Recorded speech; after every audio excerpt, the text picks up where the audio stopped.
송은재TV 시작합니다.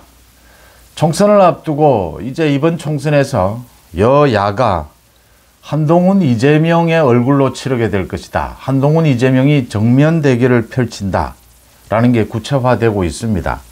이러는 가운데 한동훈, 이재명에 대한 지지율 결과도 나오고 있고 또 정당 지지율 결과도 나오고 있습니다. 대체적으로 국민의힘 지지율이 오르고 있고 한동훈은 이재명을 압도하고 있다. 당대표 직무 수행을 하는데 이 지지율이 한동훈은 52%, 과반을 넘을 정도였다. 이재명은 35%에 불과하다. 어제 또 한국갤럽의 조사 결과가 있었습니다. 차기 대통령감 이재명이 45%, 한동훈은 42%였습니다. 한동훈이 앞선 경우도 있었고 또 이재명이 어제처럼 소폭 앞서는 경우도 있습니다. 그러니까 지금 한동훈의 가장 큰 고민은 윤석열 대통령과의 관계 재정립입니다.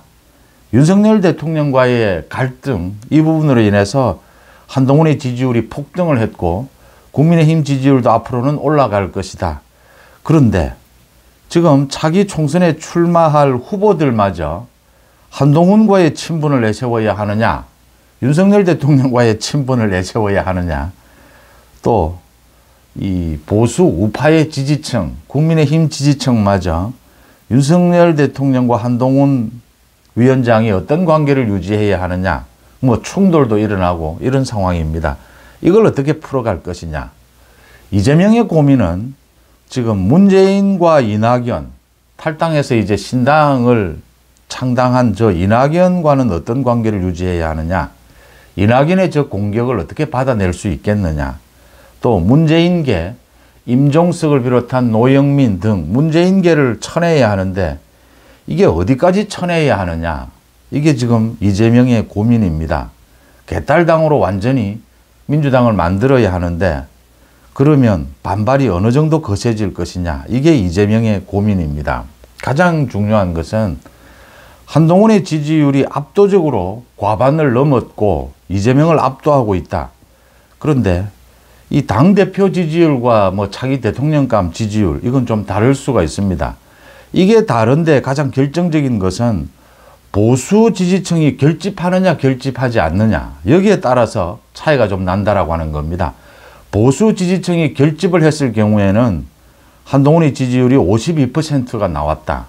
그런데 어제같이 한국갤럽 차기 대통령감을 묻는 데는 이재명보다, 민주당 지지층의 결집보다 국민의힘 지지층 결집이 낮았습니다. 그러니까 이제 소폭이긴 하지만 한동훈이 이재명에게 조금 뒤처지는 이런 결과가 나왔습니다.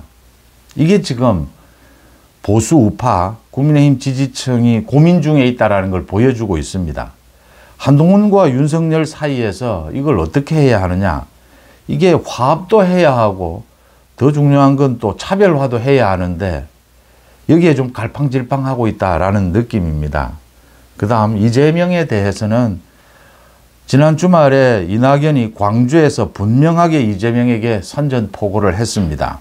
이재명으로는 차기 정권 교체가 불가능하다. 그러니까 김종민 같은 경우에는 차기 대선에서 한동훈과 이재명이 맞붙을 경우에 한동훈이 이긴다, 이재명이 이길 수가 없다.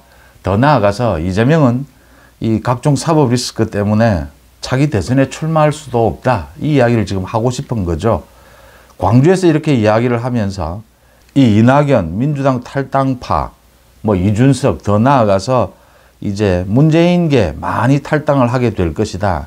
이 공천에서 탈락한, 공천에 참여를 하면 출마를 못하기 때문에 탈당을 하지 않습니다. 그런데 공천 경선에 참여조차 하지 못하게 되면 이제 탈당할 수밖에 없습니다. 출마를 하려면. 많은 사람들이 민주당을 탈당할 것이고 민주당이 분당될 것이다. 이게 이낙연 쪽으로 모두 몰리게 된다. 이낙연을 어떻게 막을 수 있을 것이냐. 이낙연보다는 더 큰 게 이 문재인계입니다. 민주당의 뭐 대다수를 차지하고 있는 이 문재인계, 이 가운데 절반 정도를 쳐내야 하는데 지금 이재명 측근들이 모두 이 문재인계를 쳐내기 위해서 저격 공천을 바라고 그 지역구에 뛰고 있습니다. 이 사람들 가운데 절반 가까이를 쳐내게 되면 이게 결국은 이낙연과 힘을 합치게 될 것이다. 이게 지금 이재명의 고민입니다. 먼저 한동훈입니다. 한동훈 위원장은 윤석열 대통령과 아마 앞으로 총선 기간 내내 확실한 차별화를 가져갈 것입니다. 윤석열 대통령이 그 부분을 굉장히 아프지만 받아들이게 될 것입니다. 이번 김경률이 제기한 이 김건희 여사 가방 문제에서도 드러났듯이 윤석열 대통령이 뭐 여러 가지 갈등은 있을 겁니다. 그렇지만 윤석열 대통령이 받아들일 수밖에 없을 것이다. 윤석열 대통령이 총선 승리를 위해서 또 뭐 윤석열 대통령이 낼 수 있는 마지막 카드이기도 합니다. 한동훈 비대위원장을 만든 것이 윤심이죠. 윤석열 대통령이죠. 그래서 한동훈은 이 차별화를 가져가게 될 것이고 윤 대통령은 포용을 하게 될 것이다. 그래서 이 뭐 후보들이나 지지층이 이렇게 고민할 필요가 없다. 윤석열 대통령의 지지율이 앞으로 빠른 속도로 한동훈 위원장 지지율로 모두 결집하게 될 것이다. 이렇게 예상이 됩니다. 그런 것을 읽고 한동훈 위원장이 지금 소위 뭐 이재명 지역구에는 이 원희룡을 내세웠고 또 정청래 지역구에는 김경률을 내세운다. 또 어제는 윤희숙입니다. 윤희숙 전 의원이 이 서울 중성동갑입니다. 여기에 지금 민주당에서는 임종석이 출마를 하겠다라고 하고 있는데 임종석과 맞붙겠다라고 했습니다. 또 서울 영등포 을입니다. 여기에는 김민석이 지금 있는데 박민식 전 국가보훈부 장관이 김민석과 맞붙겠다. 이렇게 나서고 있습니다. 이걸 모두 한동훈 위원장이 주도를 하고 있습니다. 그러니까 소위 586, 뭐 686까지 이렇게 군림하고 있는 운동권, 특권 정치, 이 청산을 위해서 맞춤형으로 이렇게 공천을 하겠다. 모두 저격 공천으로 나서겠다. 이걸 지금 한동훈이 주도를 하고 있는 것이죠. 한동훈이 이렇게 공천을 모두 주도를 하면서 이제 한동훈의 지지율, 차별화를 선언을 한 한동훈 자기 정치, 한동훈의 지지율은 올라갔습니다. 국민의힘 지지율도 올라갈 것이냐. 이런 공천 작업을, 공천 과정을 거치면서 많은 이제 지지층을 비롯해서 중도까지 국민의힘까지 달라지는구나. 한동훈식으로 달라지는구나. 이걸 느끼게 될 것이다. 그래서 국민의힘 지지율도 굉장히 오르게 될 것이다. 어제 발표된 한국갤럽에서도 국민의힘 지지율은 4% 올랐습니다. 민주당은 제자리 걸음인데 이제 그런 결과가 앞으로 더 선명하게 드러나게 될 거다라고 하는 점입니다. 윤석열 대통령과 소위 차별화하면서 자기 정치를 내세운 이 한동훈이 공천 과정을 거치면서 국민의힘도 완전히 달라진 모습을 보여주게 된다. 그래서 국민의힘 지지율도 높아지고 차기 총선에서 굉장히 유리한 국면을 차지할 수가 있다. 이렇게 읽을 수가 있습니다. 그 다음 이재명입니다. 이재명은 지금 당장 윤희숙이 한판 붙자라고 나선 이 서울 중구 성동갑입니다. 이 임종석을 어떻게 할 것이냐. 임종석에 대해서 추미애도 나서서 공격을 하고 지금 소위 친 이재명 측근들이 모두 나서서 임종석을 공격을 하고 있습니다. 문재인 정권 핵심이죠. 비서실장을 지냈으니까요. 이 윤석열 정권 탄생에 책임이 있다. 그 가장 큰 책임이 임종석에게 있다. 임종석이 불출마해야 된다라고 하고 있고 임종석은 이재명 혼자 민주당을 이끌 수 있겠느냐. 총선을 이끌 수 있겠느냐. 여러 명이 있어야 한다. 그 중에 하나가 자기다. 임종석이다. 이걸 주장을 하고 있습니다. 이재명은 이 지금 서울 중구 성동갑은 전략공천 지역으로 정했습니다. 민주당이. 그러니까 임종석을 쳐낼 수도 있고 간단하게 임종석을 전략공천할 수도 있습니다. 이 임종석에 대해서 어떻게 처리하느냐. 이게 지금 이재명이 소위 민주당 내에서 문재인계에 대해서 어떻게 처리하느냐. 그 결과를 가늠짓는다라고 하는 겁니다. 임종석, 그러니까 이재명으로서는 이 문재인계를 쳐내야 하고 그 상징적인 인물인 임종석을 전략공천 이 지역인 중구 성동갑에서 배제하고 싶습니다. 그런데 임종석을 쳐내게 되면 반발이 어마어마할 것이다. 지금 선거 제도를 놓고도 준연동형 그대로 가느냐 병립형으로 하느냐 이 고민과 맞닿아 있습니다.